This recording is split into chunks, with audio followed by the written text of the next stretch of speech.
وہ نیکی کا کام کرتے ہیں، اچھے کام کرتے ہیں، برائی سے بچتے ہیں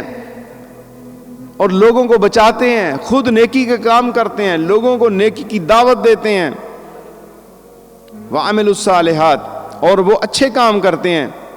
اولئکم خیر البریہ، یہ لوگ باقی مخلوق سے بہتر ہیں، چنے ہوئے ہیں، یہ اللہ کے پسندیدہ ہیں۔ اور یہ ایک درجہ ہے جس کا اللہ نے ذکر کیا ہے، خیر البریہ، یہ وہ لوگ اللہ کے پسندیدہ ہیں، جو اللہ کے پسندیدہ ہیں، نیک اعمال کرتے ہیں، ایمان لانے کے بعد لوگوں کو نیکی کی دعوت دیتے ہیں، تو پھر اللہ فرما رہا ہے جزاؤہم عند ربہم، انہیں اللہ نے جزا دینی ہے، اللہ کی طرف سے جو ہے ان کا صلہ ان کے رب کی طرف سے ان کو ملے گا، جزاؤہم عند ربہم، اللہ انہیں جزا دے گا۔ کون سی جزا ہے؟ جنات عدن تجری من تحتہا الانہار خالدین فیہا ابدا، اللہ کی طرف سے ان کا صلہ ہے ان کے رب کے پاس بسنے کے باغ جن کے اندر انہوں نے رہنا ہے، جن کے نیچے نہریں بہ رہی ہیں اور اس میں ہمیشہ ہمیشہ رہنا ہے، خالدین فیہا ابدا، وہ چھینے نہیں جائیں گے۔ یہ جیسے دنیا یہ ہم مال چھوڑ جائیں گے اپنے وارثوں کے لیے، لیکن وہاں پر چھینا نہیں جائے گا، خالدین فیہا ابدا، اور اس میں ہمیشہ ہمیشہ کے لیے رہیں گے۔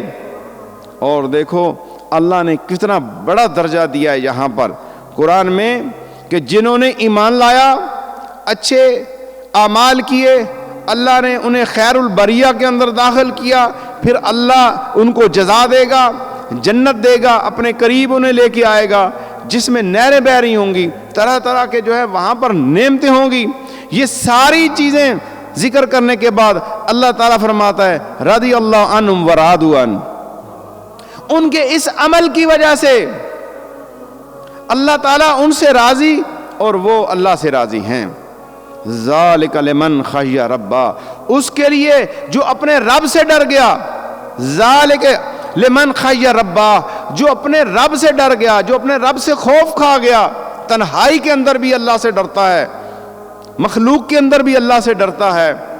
اور جو ڈرتا ہے اللہ سے اس کے لیے بھی یہی اعمال جو اوپر والے ہیں ان کے صدقہ میں اس کو بھی یہی جزا ملے گی۔ جو اپنے رب سے ڈرتا ہے، جو اپنے رب سے ڈرتا ہے اللہ اسے جنت عطا کرے گا، جو رب سے ڈرتا ہے اللہ اسے اپنا دیدار عطا فرمائے گا۔